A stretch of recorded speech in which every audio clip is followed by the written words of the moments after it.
There's something on my mind. Won't somebody please tell me what's wrong?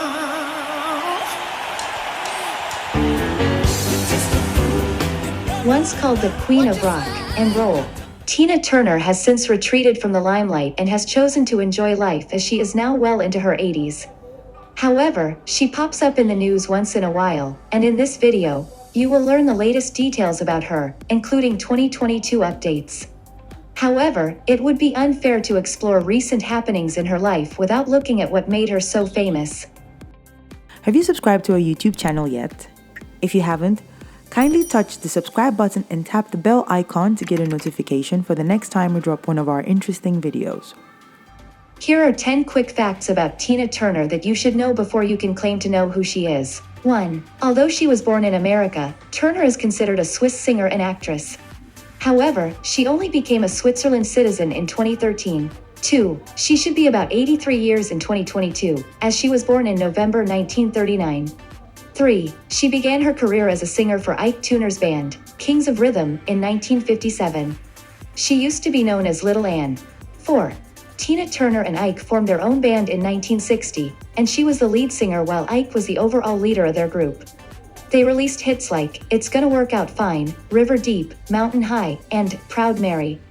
5. While music critics praised their group as one of the most formidable live acts in history, their personal relationship was so rocky that Tina attempted to end her own life.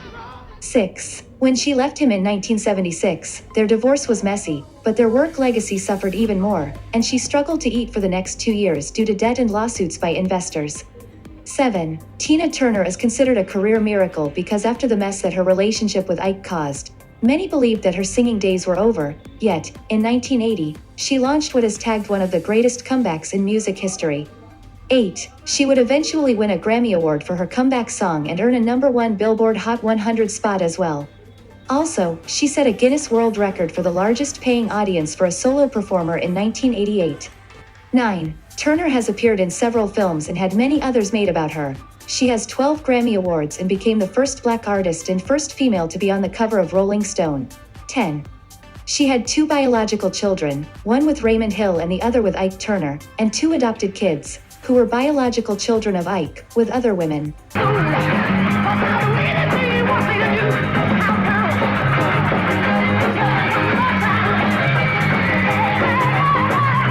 Tina Turner was born Anna Mae Bullock on November 26, 1939, in Brownsville, Tennessee.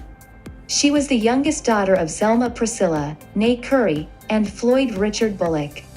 Her family lived in the nearby rural unincorporated community of Nutbush, Tennessee. She sang in the church choir at Nutbush's Spring Hill Baptist Church as a young girl. When she was 11, her mother Zelma ran off without warning, seeking freedom from her abusive relationship with Floyd by relocating to St. Louis in 1950. As a teenager, Bullock worked as a domestic worker for the Henderson family and joined the cheerleading squad and the female basketball team at Carver High School in Brownsville. After graduation, she worked as a nurse's aide at Barnes Jewish Hospital. She and her sister began frequenting nightclubs in St. Louis and East St. Louis. She first saw Ike Turner perform with his band, the Kings of Rhythm, at the Manhattan Club in East St. Louis. Tina was impressed by his talent and asked Turner to let her sing in his band. He said he'd call her but never did. One night in 1957, she got hold of the microphone from Kings of Rhythm drummer Eugene Washington during an intermission, and she sang the B.B. King blues ballad, You Know I Love You. Upon hearing her sing, Turner asked her if she knew more songs. She sang the rest of the night and became a featured vocalist with his band. He taught her the finer points of vocal control and performance during this period. Her first recording was in 1958 under the name Little Ann on the single Box Top. She is credited as a vocalist on the record alongside Ike and fellow Kings of Rhythm singer Carlson Oliver. In 1960, Turner wrote A Fool in Love for singer Art Lassiter. Tina was to sing background with Lassiter's backing vocalists, the Artettes. Lassiter failed to show up for the recording session at Technisonic Studios. Since Turner had already paid for the studio time, Tina suggested singing lead. He decided to use her to record a demo intending to erase her vocals and add lassiters at a later date. Local St. Louis disc jockey Dave Dixon convinced Turner to send the tape to Juggy Murray, president of R&B label Sue Records. Upon hearing the song, Murray was impressed with Tina's vocals, and he bought the track and paid Turner a $25,000 advance for the recording and publishing rights. Murray also convinced Turner to make Tina the star of the show, and he responded by giving her the name Tina because it rhymed with Sheena. However, family and friends still called her Ann. He was inspired by Sheena, Queen of the Jungle, and Nyoka the Jungle Girl to create her stage persona. Turner added his last name and trademarked the name as a form of protection so that if she left him as his previous singers had, he could replace her with another Tina Turner. It just came home from the record company. He said, here's the record. And I said, who's Tina? He said, you're Tina. And you said your name is Tina Turner? Yeah, he says, you're Tina. And I said, Tina Turner. It was really hard to say in the beginning. I say we're wrong. She was introduced to the public as Tina Turner with the single, A Fool in Love, in July 1960. It reached number 2 on the Hot R&B Sides chart and number 27 on the Billboard Hot 100. After the release of A Fool in Love, Ike created the Ike and Tina Turner Revue, which included the Kings of Rhythm and a girl group, the Ikeettes, as backing vocalists and dancers.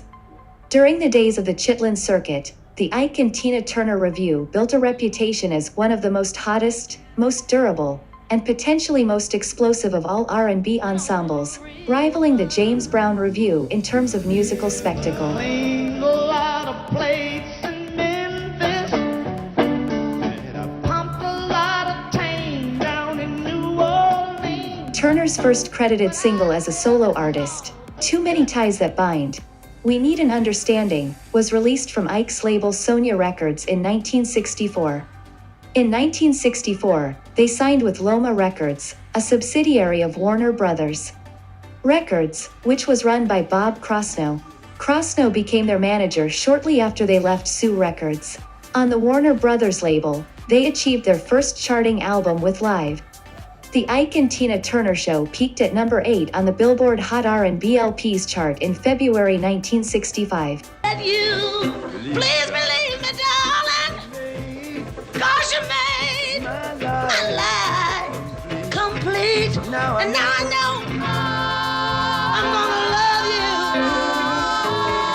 you. Turner's profile was raised after several solo appearances on shows such as American Bandstand and Shindig, while the entire review appeared on Hollywood A Go-Go. In 1965, music producer Phil Spector attended an Ike and Tina Turner show at a club on the Sunset Strip, and he invited them to appear in the concert film The Big TNT Show. He was eager to produce Turner. Working out a deal with Ike and Tina Turner's manager Bob Krosno, who was also head of Loma, Spector offered $20,000 for creative control over the sessions to produce Turner and have them released from their contract with Loma. They signed to Spector's Phillies label in April 1966 after Turner had already recorded with him. Then after that, then we started working on the song, The Very Steep Mountains High, and he didn't want me to improvise at all. He just wanted just the melody, which is great for me for the first time because I'd always been ad-libbing and delivering and screaming, and it was finally the first song that I got to just sing. In November 1967, Turner became the first female artist and the first black artist to appear on the cover of Rolling Stone magazine. The duo signed with Blue Thumb Records in 1968, releasing the album Out a Season in 1969. The album produced their charted cover of Otis Redding's I've Been Loving You Too Long. Later that year, they released The Hunter. The title track, Albert King's The Hunter, earned her a Grammy nomination for Best Female R&B Vocal Performance. The success of the albums led to the review headlining in Las Vegas. Knocking every day. No, darling. Not every day. They gained more exposure from performances on The Ed Sullivan Show, Playboy After Dark, and The Andy Williams Show.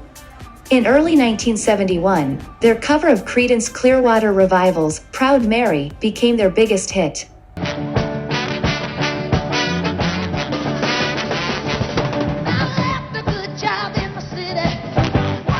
The single reached number 4 on the Hot 100 and sold more than 1 million copies, winning them a Grammy for Best R&B Performance by a Duo or Group. In July 1971, their live album, What You Hear Is What You Get, became their first certified gold album. In 1972, they opened Bollock Sound Recording Studio near their home in Inglewood. After Liberty was absorbed into United Artists Records, they were assigned to that label. Around this time, Tina Turner began writing more songs. She wrote 9 out of the 10 tracks on their 1972 album Feel Good.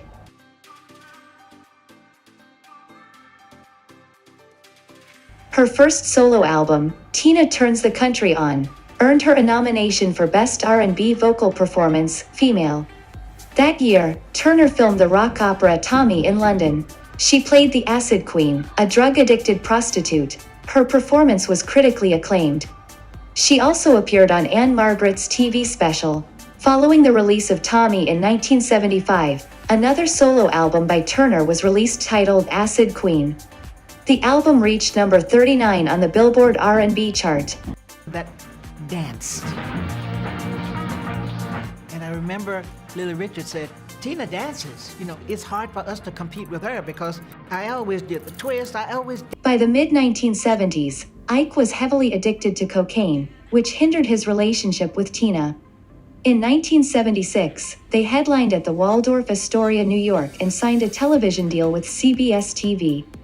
Ike made plans to leave United Artists Records for a 5-year deal with Cream Records for $150,000 per year. The deal was to be signed on July 5th. On July 1st, the Turners flew from Los Angeles to Dallas, where the Review had a gig at the Dallas Statler Hilton.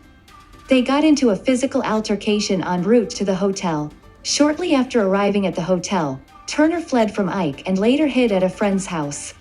She filed for divorce on July 27th, and it was finalized on March 29, 1978. After their separation, United Artists released 2 more studio albums credited to the duo, Delilah's Power, 1977, and Airwaves, 1978. In 1976 and 1977, Turner earned income by appearing on TV shows such as The Hollywood Squares, Donnie and Marie, The Sonny and Cher Show, and The Brady Bunch Hour. From the act, didn't he? He kept all the money and He kept everything. He always said, when you leave, you will leave like you came.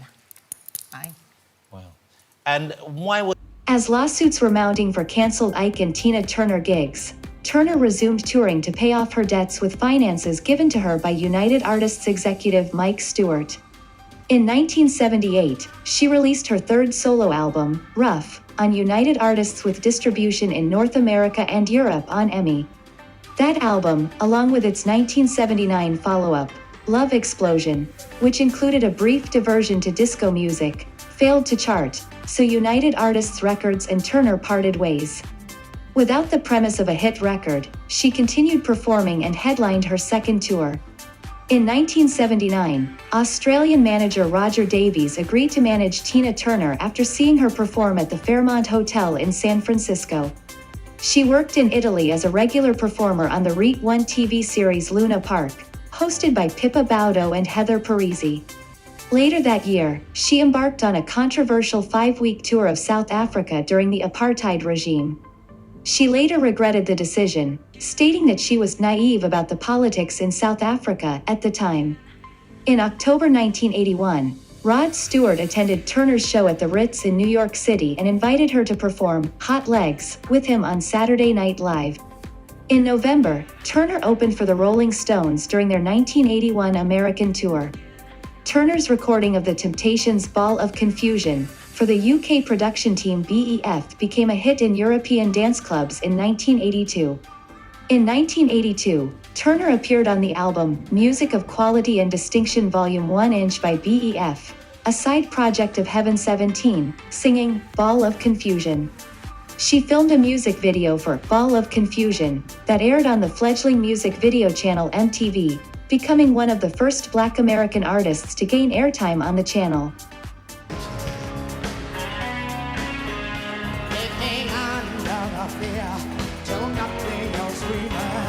Turner had 2 weeks to record her Private Dancer album, which was released in May 1984. It reached number 3 on the Billboard 200 and number 2 in the United Kingdom. Private Dancer was certified 5-time platinum in the United States and sold 10 million copies worldwide, becoming her most successful album. Also, in May 1984, Capitol issued the album's second single, What's Love Got to Do With It? The song had previously been recorded by the pop group Bucks Fizz. Following the album's release, Turner joined Lionel Richie as the opening act on his tour. On September 1, 1984, Turner achieved her first, and only number 1 on the Billboard Hot 100 with, What's Love Got to Do With It? She culminated her comeback when she won 3 Grammys at the 27th Annual Grammy Awards, including the Grammy Award for Record of the Year for What's Love Got to Do With It? And I said to myself, all right, first alone. I said, I'm going to see what I'm going to do. A year later, that wall is full of silver and platinum, triple platinum, at one album. She went to Australia to star opposite Mel Gibson in the 1985 post-apocalyptic film Mad Max Beyond Thunderdome. The movie provided her with her first acting role in 10 years. She portrayed the glamorous anti-entity, the ruler of Bartertown. The film was a global success, grossing more than $36 million in the United States.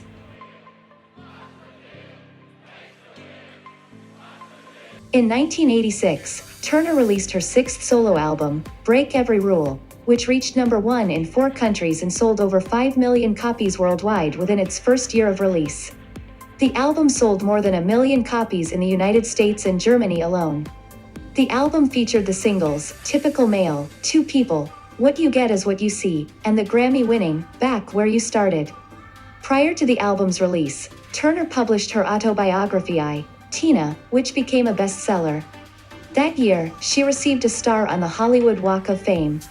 Her Break Every Rule World Tour, which began in March 1987 in Munich, Germany, was the 3rd highest grossing tour by a female artist in North America that year. In January 1988, Turner performed in front of approximately 180,000 at Maracana Stadium in Rio de Janeiro, Brazil, setting a Guinness World Record at the time for the largest paying concert attendance for a solo artist. Turner released the Tina Live in Europe album in April 1988, which won a Grammy Award for Best Female Rock Vocal Performance. After taking time off following the end of the tour, she emerged with the Foreign Affair album in 1989. It reached number 1 in 8 countries, including in the UK, 5 times platinum, her first number 1 album there. The album sold over 6 million copies worldwide and included the international hit single, The Best.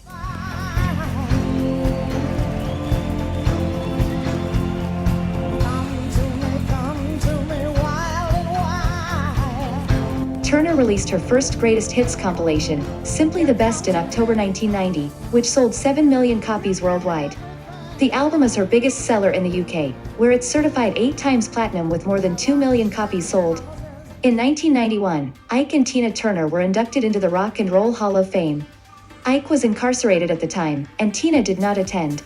She later stated through her publicist that she was taking a leave of absence following her tour, and she felt emotionally unequipped to return to the US and respond to the night of celebration in the manner she would want. In 1993, the semi-autobiographical film What's Love Got to Do With It was released. The film starred Angela Bassett as Tina Turner and Lawrence Fishburne as Ike Turner. They received Best Actress and Best Actor Oscar nominations for their roles. Turner returned to the studio in 1995, releasing Goldeneye, which was written by Bono and The Edge of U2 for the James Bond film Goldeneye. Turner released the Wildest Dreams album in 1996, accompanied by her Wildest Dreams tour. Before celebrating her 60th birthday, Turner released the dance-infused song, When the Heartache Is Over, in September 1999 as the leading single from her 10th and final solo album, 24/7. The success of the single and the following tour helped the album become certified gold by the RIAA. The 24/7 tour was the highest-grossing tour of 2000, grossing over $120 million. At a July 2000 concert in Zurich, Switzerland, Turner announced that she would retire at the end of the tour. In November 2004, Turner released All the Best, which debuted at number 2 on the Billboard 200 Albums chart in 2005, her highest-charting album in the United States. The album went platinum in the US 3 months after its release and reached platinum status in 7 other countries, including the UK. Nice. easy. But somehow, we never ever do nothing completely nice and easy. Turner made a public comeback in February 2008 at the Grammy Awards, where she performed alongside Beyoncé. In addition, she won a Grammy as a featured artist on River, the Joni Letters. In October 2008, Turner embarked on her first tour in nearly 10 years with the Tina 50th Anniversary Tour. In support of the tour, Turner released a greatest hits compilation. The tour was a huge success and became one of the best-selling tours of all time. In 2009, Turner officially retired from performing. In April 2013, she appeared on the cover of the German issue of Vogue magazine at the age of 73, becoming the oldest person to be featured on the cover of Vogue. In February 2014, Parlophone Records released a new compilation titled Love Songs. Turner announced in December 2016 that she had been working on Tina, a musical based on her life story, in collaboration with Felita Lloyd and Stage Entertainment. The show opened at the Aldwych Theatre in London in April 2018 with Adrian Warren in the lead role. Turner received the 2018 Grammy Lifetime Achievement Award, and her second memoir, My Love Story, was released in October 2018. In 2020, she came out of retirement to collaborate with Norwegian producer Kygo on a remix of What's Love Got to Do With It?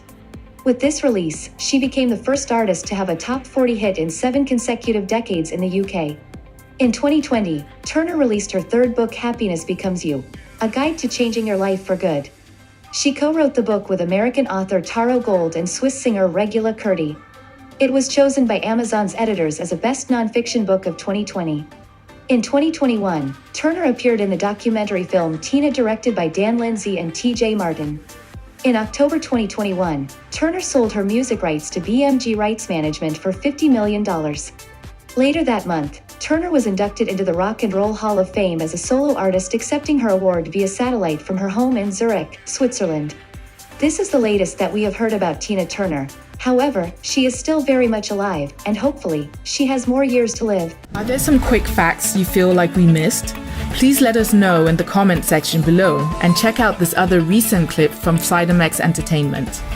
Don't forget to subscribe and ring the bell to be notified about our latest videos.